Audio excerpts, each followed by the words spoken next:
I'm woke up early in the morning because I'm going to vacationist.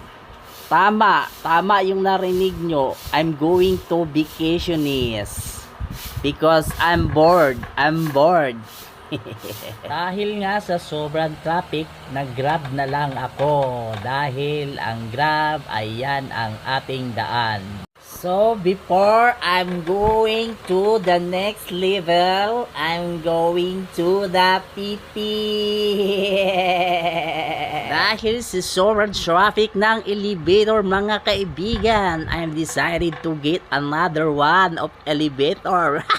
Dahil nalula kaming lahat sa elevator na sinakyan namin dahil sa sobrang haba nito, I decided to get out! Get out! Finally, dito na po.